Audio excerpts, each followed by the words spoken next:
गंगा मैया ब्रह्मलोक में गईं और वहां सभी लोग पहुंचे तो गंगा एक स्त्री है। तो वहां पर सारे देवी देवता भी पहुंचे जो टुकुर टुकुर देख रहे थे। वह बने प्रतीप। प्रतीप पुत्र हुए हैं शांतनु। एक दिन प्रतीप तपस्या कर रहे थे जंगल में गंगा के किनारे, और जब तपस्या कर रहे थे तो गंगा मैया आई और प्रतीप जी के दाहिनी जंघा में आकर बैठ गई। और गंगा मैया ने कहा कि आप हमसे विवाह कर लो। तो प्रतीप जी ने कहा कि आप हमारी दाहिनी जंघा में आकर बैठी हैं, और यह दाहिनी जंघा जो दाहिना जो अंग है वह तो पुत्रों का अंग है, पुत्र पुत्रियों का। यहां हमारी बेटी बैठ सकती है।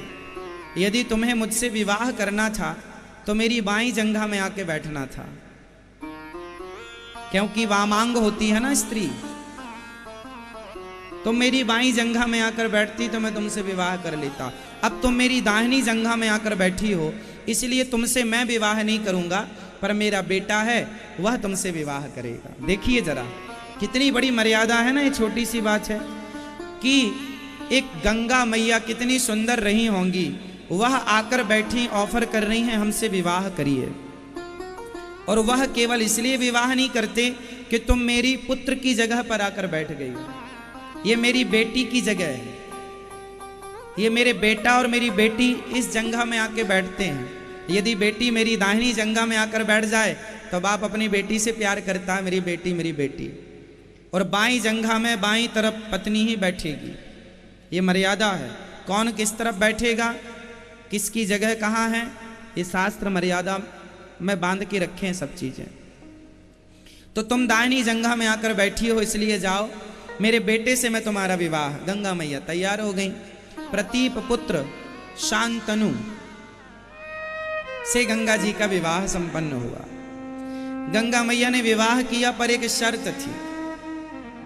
शांतनु जी से शर्त लगा दी कि मेरे जो भी गर्भ से संतान होगी सारे बच्चे मैं ले जाके गंगा जी में विसर्जन कर दूंगी। आप रोकिए मत। यदि आपने रोक दिया तो मैं आपको छोड़कर चली जाऊंगी। ठीक है, शांतनु जी बोले कोई बात नहीं। अब गंगा मैया की शांतनु जी से विवाह हुआ। दोनों पति पत्नी रहने लगे। कुछ दिनों बाद गंगा मैया गर्भवती हुई और गंगा मैया के सुंदर सा पुत्र हुआ। तो बिना कुछ बोले वो अपने पुत्र को लेकर के गंगा जी में ले गई और विसर्जन कर दिया। शांतनु बड़े दुखी हुए, राम राम, हमारा बेटा बहा दिया। कोई सुख नहीं मिला, खिलाने का, लाड़ प्यार करने का कोई सुख नहीं। पर वचन था कि आप बोलेंगे नहीं कुछ। दूसरा बच्चा हुआ, उसे भी बहा दिया। तीसरा हुआ, उसे भी बहा दिया। चौथा हुआ, उसे भी। पांचवा, छठा, सातवां। जब आठवां पुत्र आया तो शांतनु को लगा ऐसे में हमारा वंश आगे कैसे बढ़ेगा, राजा कौन बनेगा, हम तो बूढ़े हो रहे हैं। रोक दिया, देवी खबरदार, हमारे पुत्र को अब आप गंगा जी में ना बहाओ, ये पाप ना करो। तो गंगा मैया ने कहा ये रहा आपका पुत्र, अब मुझे आज्ञा दो। शांतनु बोले आप मत जाओ। बहुत रोए शांतनु, मत जाओ गंगा, मत जाओ गंगा। पर गंगा मैया, अब आप कहेंगे गंगा तो पानी है, उससे कोई विवाह कैसे कर सकता है। अरे भाई समझो, गंगा मैया एक रूप से नदी के रूप में है और एक रूप से वह स्त्री के रूप में वह अपने गृहस्थी को निभा रही है। गंगा कोई नदी नहीं, गंगा माँ है, एक स्त्री, वो इनका रूप है ना। एक रूप से वो पानी के रूप में है और एक रूप से वह स्त्री के रूप से है। तो उनके 8वें पुत्र जब हुए तो श्री यही पुत्र आगे चल करके भीष्म पितामह कहलाए।